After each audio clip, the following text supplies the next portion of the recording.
Welcome to 3 Questions, brought to you by the Washington State 18th Legislative District. I'm your host, Wil Fuentes. Folks, there's a lot of dumb shit rolling down from Washington, D.C. to Washington State and Clark County. In this show, we invite leaders who are in the know and can provide facts on what's really happening. Today, we have Monica Stonier. Monica, thank you so much for joining us. Happy to be here. How are you doing today? Yeah. Your hands are cold. Have you been outside? I knew you were going to say that. It is getting chilly, yes. It is getting a little chilly. Question number 1 for Monica. Looking ahead at the 2026 legislative session, what are your top priorities and how do you intend to advance them? Well, let me ask you this too, particularly in areas like education, housing, and workforce development. Yeah, I think the answer is probably the same all around, right? Like, we are headed into a really tough legislative session. Last session, we had to make $7.5 billion in cuts, Yikes. and we raised $7.5 billion in revenue to help cover the gap. So why do we have a gap? A lot of folks ask that question. Number Right. 1, our population is growing, obviously. Number 2, in Washington, we have invested in services for people that are a little bit beyond what the federal government covers. So Washington State has decided that we're going to have a more robust family leave program or food access program or housing programs.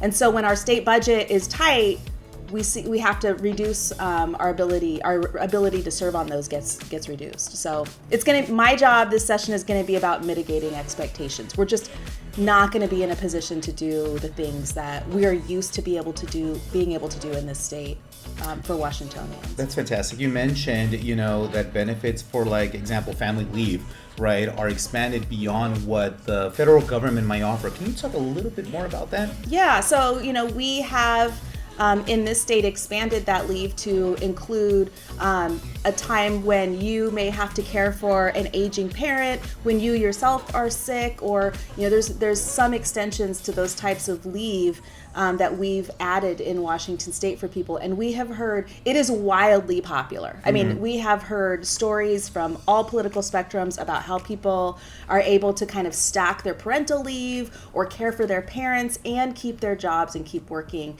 which is, that's a risk for people's stability if we're not able to do that. So in Washington, we've expanded that program, and it's working quite well. But your question was about this session, and the challenge we're going to have this session is we're going to be looking at another deficit. So we might have to roll back some of the programs that we know really serve people, which will be really hard. So, I'm not really looking forward to the energy this session, Right. but I think what, we will have to continue talking about is who is paying taxes in this state. Not the wealthiest people. Right. The lowest paid people in our state are paying a higher percentage of their taxes. We rank at the bottom in the nation when it comes to that regressive tax structure, and we've got to do something about it. And Absolutely. Luckily, a lot of Republicans are talking about that too. They acknowledge that is a problem that needs to be solved. So I think you're going to hear us talking a lot this session about why we're in the challenges we have right now and who this tax structure works for. Yeah, I love that, Monica. And, thank you so much for kind of shedding a light on the work that you're doing across the aisle, which leads me to the next question. Question number 2 for our representative for the 49th Legislative District, Monica Stonier. Monica, the legislature often faces tough debates, especially around budgets and priorities. How do you approach working across the aisle to get meaningful legislation passed? How does that happen? Yeah, how does that happen? So as you know, I'm the floor leader for the majority party on the House floor. I do know that. And so a big part of it is just doing what I can to prepare for that floor debate. A lot of what the bills that get passed, more than 95% of the bills that we pass have bipartisan support. So we're a little bit better. That's awesome. A lot better Yeah. in Washington State than the other Washington on working together. And, one of the things I try to remember is, especially coming from Clark County, where I might be in the majority in Olympia, but when I'm here home, I'm in the deep minority politically, right? There's just Republicans elected all around my community. And that is an opportunity for me to be reminded regularly that there's a lot that we need to do together to serve this county, to Absolutely. serve the cities that are here and the people who live within the borders of our community lines. So like we have historically had bipartisan legislation passed from folks in the delegation here in Southwest Washington that makes good sense for everybody else across the state. Right. Because when you focus on just one community, you could be passing policies that are good for just that community. And we do a better job here.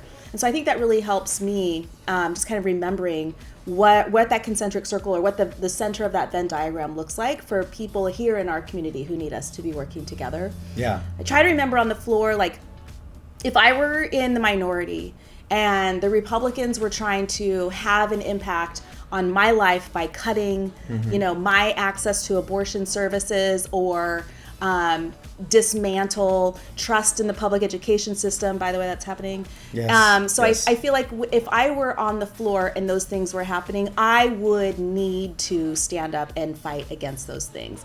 And the Republicans in the minority, in the fairly deep minority in Olympia, need to have the opportunity to stand up for what they believe in as well. And so I have some patience for that and some compassion and understanding for that. And so I try to make sure that there's room for that. However, recently we've had some really bad actors that just tend to, ignore the rules, ignore this sense of respect we have for the decorum in the institution. And my job is to seek out my colleagues across the aisle, those reasonable elected Republicans, and hold them accountable for holding their members accountable for that type of behavior. Yeah. And it seems to be working okay. But I also want to hold them accountable for things like what we were just talking about. If we have a regressive tax structure, then how about you get on board with helping us fix that? Right. So that the economy works for everybody. Yeah. You mentioned, Monica, that 95% of folks in Olympia, right, policymakers, agree on a lot of things, Yeah. right? That's incredible. It sounds to me like Washington, D.C. can probably learn a lesson or two. Yeah, of we how should do Olympia a operates. podcast, Yeah. like a tutorial podcast Right, from yeah. Olympia for DC, maybe. Right. So when a new legislator comes on board, right, and they're going through onboarding, they can watch this and learn Yeah. how to collaborate, how to work across the aisle. That's essential, right? Yeah. Because there's often gridlock in Washington, D.C., and gridlock that impacts a lot of folks at a national level, that impacts the state of Washington, and then folks here in Clark County. Yeah. Now, let me ask you, I'm kind of curious, how do you balance staying true to your values while finding common ground with folks that you may not agree with on issues? Yeah, I think being upfront. I mean, Yeah. nobody questions what I'm about because I'm very clear about it. But I also know that if somebody has a different opinion than I do, they hold that just as sacredly as I do. Right. We might be able to, kind of find some agreement on implementation. If something that I'm working on is going to pass anyways, I will want some feedback on how to make sure it's implemented in a way that works for more communities. But I just try to be upfront. I mean, like I'm very clear. I'm pro-labor. I believe in people's ability to make a wage that covers their healthcare, their bills, and potentially someday retire with a life of dignity. I mean, if we are not, and we're not on track for that in Washington State, so I will unabashedly continue to fight for that. I will unabashedly continue to fight for my right and my daughter's right and my son and my grandkids' right to have access to the full range of healthcare services. These are things that I don't think people question. But when we can find that common ground, we have to seek it out. In fact, you mentioned, just kind of like new members coming into the legislature. So several years ago at the Chamber of Commerce breakfast, you might have actually been in the room at that time. I think I was. They asked the question, like, for candidates who are thinking about running for the legislature, what advice would you have for them? Because we were headed into a campaign year. Right. And, everybody, Republicans up and down the row said, you have to come to Olympia ready to work together across the aisle if you're going to come in as a legislator from this region. Because we disagree on a lot, and we fight about a lot, but we have an open door policy for where we can work together, and we seek those places out. In the past, we've had elected officials from this part of the state who were, super antagonizing and terrible and liars and doing and promoting like concepts and ideas that were not scientifically found, sound, or just completely just nutty. And so I appreciate that we have a delegation here that's like, if you're going to come with that energy, you should stay home because you may not get elected, number one, and number two, you won't be welcome in the circle of folks who are trying to get things done. I love that, Monica. I think for the most part, folks in Southwest Washington are pretty rational, right? And understand the issues and how they impact our communities. You know, one of the things that we say... Most of them, right. Not all, right? I've seen some shit online. Oh, okay. But they're not saying this in Olympia. They're just saying it Correct. online, right? Yeah. You know, but one of the things that we say, folks, on this show is that there's a lot of stupid coming out of Washington, D.C., you know, and we're seeing it day after day, primarily from one person and, you know, and his followers. But that's not the sense that I get, you know, from Olympia. I love that you guys are all working together. At the end of the day, you know, whatever issues people are struggling with impact all of us. Doesn't matter if you're red or blue or in the middle. Right? So thank you for doing the work, Monica. That's incredible. And I know you're one of the best collaborators out there. I try to be. Yeah. Does it include But IPAs? I also can be a brat if I need to. If I'm fighting for something that's really important, I can get strident about it. I love it. Does it include IPAs when you're like, you know, trying to come up with a solution? Quite frequently, Okay. A lot of good thinking happens over a pint. Do you prefer citrusy IPAs? No. Or do you West like Coast the IPA. hoppy as possible? Hoppy as you can get it. Room temperature? No, or cold? Depends on the weather. Okay. Awesome. Thank you. That's a fantastic answer, by the way. Question number 3. Monica, according to a survey conducted by the Philadelphia Inquirer, and this happened on college campuses, right, across the entire state of Pennsylvania, 2.1% of Gen Zers believe that politicians have their best interests in mind. Mm-hmm. So my question to you is, how do state Democrats intend to connect better with Gen Zers and get them involved and engaged in the political process, whether it's a local level or at the state level? Yeah.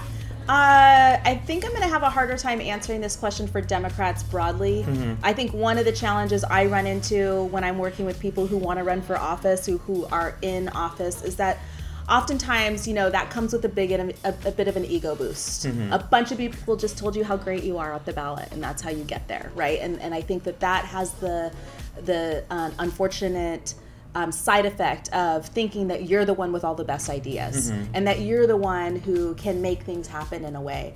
And I think that is one of the failures of a potential elected official or a candidate, is to presume that they have all the answers or that their approaches are the strongest.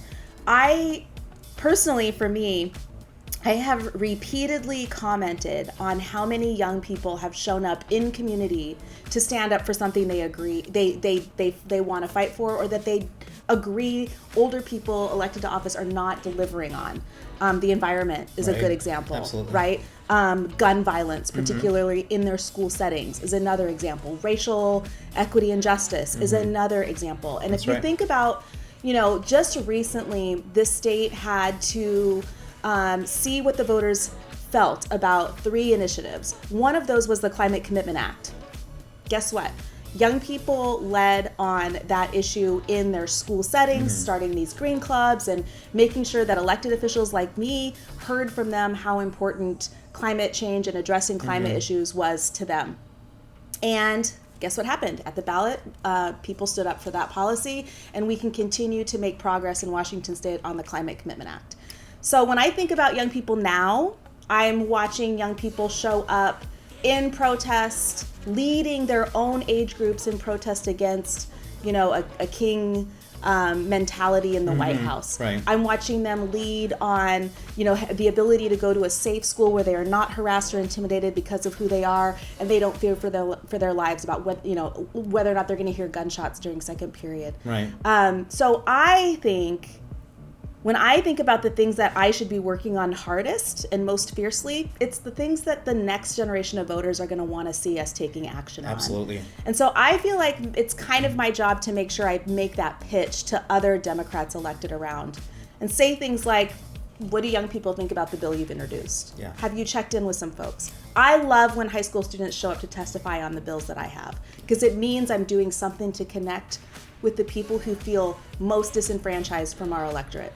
Absolutely. And, you're not speaking for all Democrats, because I believe you do a really, really, really good job of connecting with younger folks, right? On issues like climate change, as you mentioned, on issues of gun violence in schools, on issues like affordability. So what do other Democrats and Republicans, what do they need to do to ensure that they're paying attention to their voices and using that to inform their decision making in Olympia? Yeah, so I think we should be lifting up examples of when young people are getting engaged. We had a young man running for city council this year that, I remember council member Diana Perez talking about how inspiring it is, and shouldn't we have a student council or a youth council helping to advise some of the policy making we're doing. Those are good. We should be lifting up those types of examples. We should be putting young people and students on boards and commissions where that perspective can be added. Because guess what? They're going to go hang out with their friends. They're going to post on their social media outlets. And the more of them that can talk about how they're already engaging in policy making, the more normalized that will be to that to their friends and stuff. And there's a way to engage for everyone. Yeah. You can put on a silly hat and go to a parade. You can testify seriously before a committee. There's a gazillion ways to do it, and nobody is smarter or funnier at getting politically engaged than young people. You're Not even right. you. You're absolutely. I don't have a sense of humor, and I'm an elected official. I am incredibly boring, but you're absolutely right. And you mentioned something that City of Vancouver council member Diana Perez had a very, very young opponent. Yeah. I believe 19 years old, and I heard her say the same thing, that she was very, very proud and inspired by this young individual that decided to run against her. Yeah, you're just reminding me now, Robbie, the candidate, I've known him since he was little because I've known his parents who've been involved in the community for a long time. But my very first time running for office, there was I think a 18 or 19-year-old high school student from, Battleground. His name was Ryan Gomberts. And we were on a panel at the League of Women Voters, thing, the forum where they ask you a bunch of questions. And the closing question, if I'm remembering right, was what are your closing remarks on running for the office? And he looked up and down the table at us, and he said, I am the youngest one here, which means I have the most at stake, and that's why I'm running for office. And I have remembered that.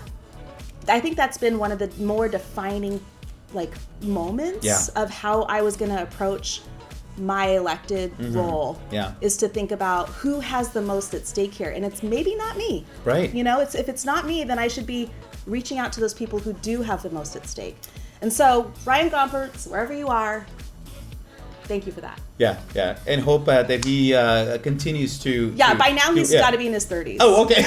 But still, he's still fairly Maybe young. older, and he should be involved and engaged. Yeah. We all should be involved and engaged. I love that. I think about a lot of the decisions that we make at the county council. And when I think about, for example, the interstate bridge replacement or light rail, I'm not thinking about just the moment. Yeah. I'm not thinking about today, tomorrow, or even 5-10 years. I'm thinking about the next 30, 40 years and how decisions we make today impact our younger generation. By the way, they're going to stick around a lot longer than I am. Yeah, right? me I've too. got another couple decades. Yeah. So Yeah. I'm estimating.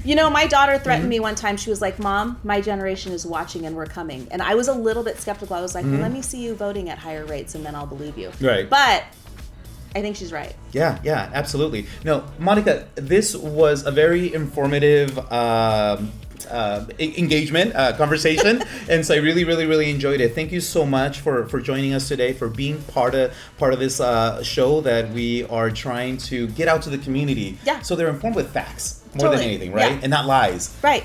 So, folks, Monica Stonier, Washington State Legislative District for the 49th Legislative District. For the 49th. 49th. Thank you so much, Monica. I appreciate it. Cold hands? No, I'm warmer now. My hands are cold. Now your hands are cold. Thank you, Monica. Appreciate it. And that's a wrap for today. If there's anybody you want to see in the show, let us know in the comments below. Don't forget to subscribe and hit the notification bell, and we'll see you next time.